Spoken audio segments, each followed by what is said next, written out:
नमस्कार, मी आगरी बोलतोय. माझं नाव ही आगरी, माझं गाव ही आगरी, माझी संस्कृती ही आगरी, माझी परंपरा ही आगरी, माझा मायबाप ही आगरी, माझा देश ही आगरी, माझी भाषा ही आगरी आणि मी ही आगरी. आज राहावलं नाही म्हणून थोडंसं तुमच्याशी बोलावंसं वाटलं म्हणून बोलतोय.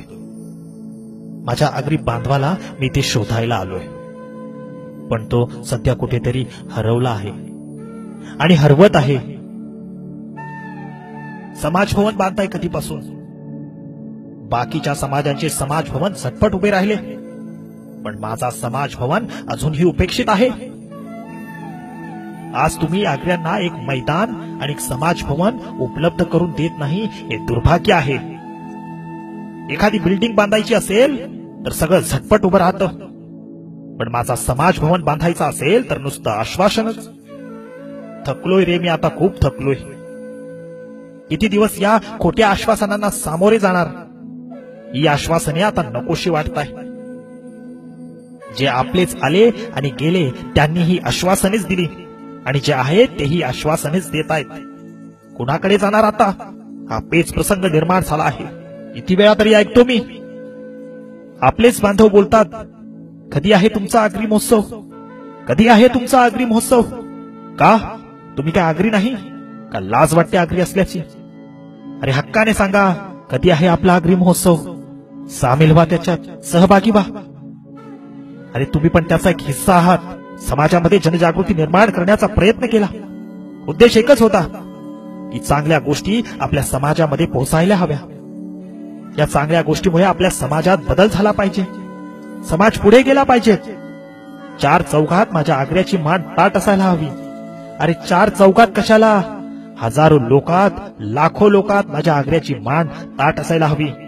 एवढे वर्ष बघितले मी आगरी महोत्सव मध्ये कुठल्याच पक्षाचा झेंडा पोरांनी लावला नाही आणि कुठल्याच नेत्याचा फोटो दिसला नाही. कितीतरी लोकांनी ऑफर दिल्या, एवढे पैसे घ्या आणि आमचा फोटो लावा, आमचा पक्षाचा फोटो लावा, आमचे झेंडे लावा. पण कधीही असं केलं नाही.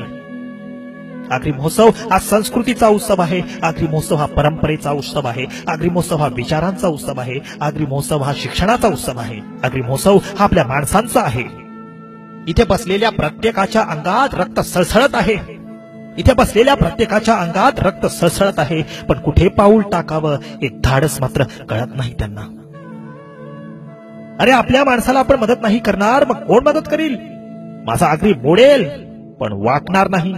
त्याच्यात शून्यातून विश्व निर्माण करण्याची ताकद आहे. समाजाच्या हितासाठी काही करायचं असेल तर बाकीच्या समाजामध्ये लोक कसे जमतात, लोंढेच्या लोंढे. पण आपल्यात असं काहीच होत नाही. उठा आग्र्यांनो, उठा, पेटून उठा आग्र्यांनो, पेटून उठा. टीका करणारे हे टीकाच करतात. त्या टीकेमध्ये काही सुधारणा करून ती गोष्ट नवीन कशी करू शकतो हे धाडस मुळातच टीकाकाराच्या अंगात नसतं. त्यांचा एकच उद्देश असतो की समोरच्याला त्रास देणं, समोरच्याचं वाईट होणं. म्हणून टीकेला कधीही घाबरू नका. चांगले उपक्रम पोरांनी सुरू केले, पण समाज बांधवांनी त्यांना हवा तितका प्रतिसाद नाही दिला. उद्देश पोरांचा चांगला होता. वाईट वाटलं मला या गोष्टीचं, फार वाईट वाटलं की आपली पोरं आपल्या माणसांसाठी सगळं करतात आणि आपली माणसं तिथे येत नाही. हे कसं चाललंय? मीही ढसाढसा रडलो. का हे असं होतंय? काय एवढ्या माझ्या आग्र्याचं रक्त थंड आहे? कधी सळसळेल ते? कधी एकदाचा पेटेल हा माझा आगरी?